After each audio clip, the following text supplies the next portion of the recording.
অনেক অনেক আগের জামানায় তিনজন যুবক তাদের কর্মসংস্থানের জন্য বেরিয়েছে। পথিমধ্যে তারা গুপ্তধন পেয়েছে। কি পেয়েছে?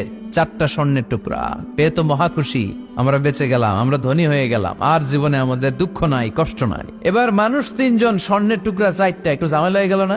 4 জনে 4টা পাইলে ভালো হইতো না? মানুষ কয়জন? স্বর্ণের টুকরা কয়টা? 4টা। এবার তারা বলতে লাগলো আমাদের প্রচন্ড ক্ষুধা পেয়েছে। একজনকে বলল তুই বাজারে যা, বাজার থেকে রুটি কিনে নিয়ে আয়। সে রুটি কিনতে গেল, আর এই 2জন মিলে ভাবতে লাগলো শয়তানের ওয়াসওয়াসায় পড়ে একটা কাজ করি, যেটারে রুটি আনতে পাঠাইছে ওটারে যদি শেষ করে দিতে পারি, মানে ওটার কেল্লা যদি ফতে করে দিতে পারি, তাহলে তো আর ভাগাভাগির কোনো কাজ নাই। স্বর্ণ 4টা, তুই পাবি 2টা, আমি পাবো। আর যে রুটি আনতে গিয়েছে সে মনে মনে ভাবে রুটিতে যদি বিষ মাখায় নিতে পারি। দেখছেন খেলা? আল্লাহ আকবার। রুটিতে কি মাখায় নিতে পারি? বিষ।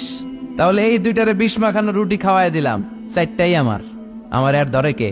তো যেই চিন্তা ওই কাজ। উনিও রুটির সাথে বিষ মাখাইছে, এরাও রেডি হয়ে আছে কখন আসবে। আসার সাথে সাথে ওইটারে দইরা আইজো মায়ের কাইলো মায়ের মাইরা ওইটার বর্তমানে হলাইছে, ওইটা অক্কা পাইছে, শেষ। এবার 2 বন্ধু মহা খুশি, তুই 2টা আমি 2টা, লাফাইতেছে আনন্দে। এক বন্ধু কয় লাফাইস কম, ক্ষুধা লাগছে অনেক, আগে খেয়ে নেই। আয় কি করি? এবার প্যাকেট থেকে বিষ মাখানো রুটি বের করে রুটি খাই, ওই 2টাও শেষ। 4টা স্বর্ণের টুকরার জায়গায় পড়ে আছে, আর 3টা লাশ পাশে পড়ে আছে। হাদিহি মাসালু হায়াতি দুনিয়া, এটাই তো দুনিয়ার জীবনের দৃষ্টান্ত।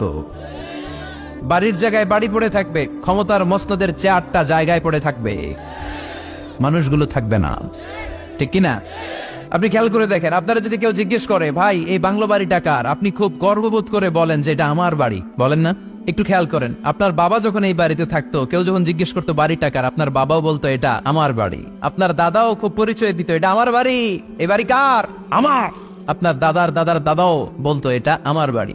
আপনি মরে গেলে এই বাড়িটাই, যেটারে আপনি আমার বলে আগলে রাখতেন, আপনার ছেলে তখন শুরু করবে আমার কথা। কন বিষ্ণু বললেন লাউ আন্না লিকুল্লি ইবনি আদম ওয়াদিয়ান মিন যাহাব, পৃথিবীর প্রত্যেকটা মানুষকে যদি আল্লাহ একটা করে স্বর্ণের পাহাড়ের মালিক বানিয়ে দেয়, আহাব্বা আইয়াকুনা লাহু ওয়াদিয়ান, সে আরো একটা স্বর্ণের পাহাড়ের মালিক হওয়ার চেষ্টা করবে। ওয়ালাই ইয়ামলা আফাহু ইল্লা তুরাব, কবরের মাটি ছাড়া